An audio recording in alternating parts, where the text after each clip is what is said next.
Alafia, I'm Philip John Nymark, and I'd like to welcome you to what will be the only iteration of the monthly Ikufa for the month of September. One time a month is all we do, and one time a month is more than enough. Normally, we take a firm look at what Rumula says is going to be the outcome for the month, and then we plan accordingly. But this month seems to be a little bit different, frankly. First of all, the energy comes very, very strongly with the area of Iwari Meiji, both in the temporal, everyday side and the emotional, spiritual side. In other words, in both of those sides, this is a month where we must use the seamstresses or the tailor's mantra of measure twice, cut once. It wouldn't hurt, by the way, to measure 2 or 3 times and perhaps only cut once.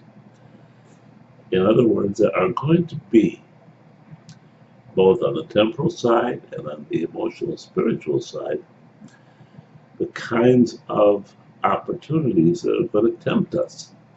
As I pointed out for many, many years, opportunities come in 2 sizes. One, the size that looks really good, makes us want to snap it up.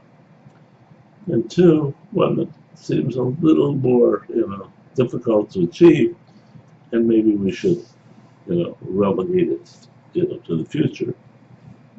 That one, of course, is really good, but we pass on it.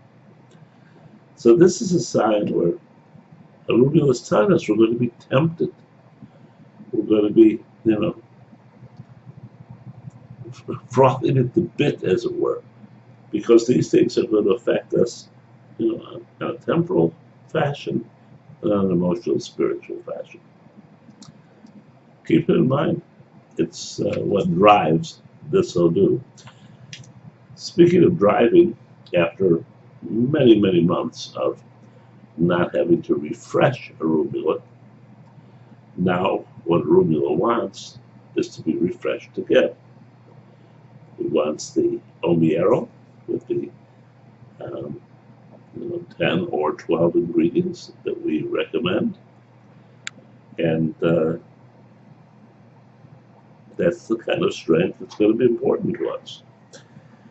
He also wants us to take a firm look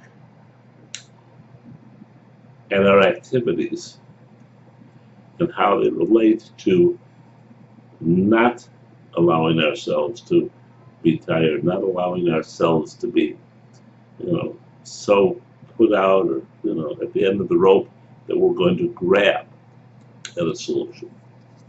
It's not a time for grabbing. It's a time for doing. What you do, by the way, is you take out your Rumula, or what suffices for Rumula. You place it in front of you, 2 candles, 1 on each end, and you take out the 16 Ikin, and you pray with them.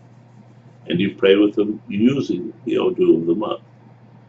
Iwari Meiji, Iwari Meiji, Iwari Meiji. If you have more than 16 Ikin, which you all should have, you take the remaining things and you do the same. And then you light the candles, and it's that simple.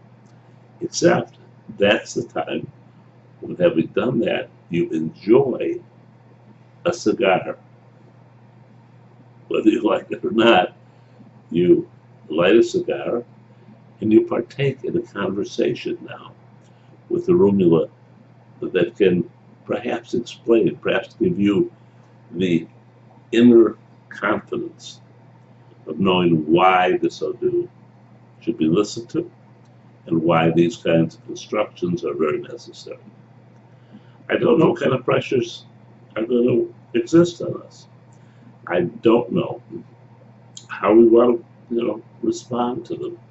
but I know how I will respond to them and how you should respond to them by looking very carefully at my options. And that is what I'm asking a Rumula to do. So remember, you take your Rumula, or what suffices for it down, 2 white tea candles, all right, 1 on each side, and you make the offerings of the Omiero, and you place the Omiero on your Rikin, rubbing them while praying until you're done. 16 at a time until all are finished. You'll be shocked at what's going to happen, and actually, I think you're going to have great insight into what might have happened had you not listened or been informed. Until next week, excuse me, until next month, love and blessings.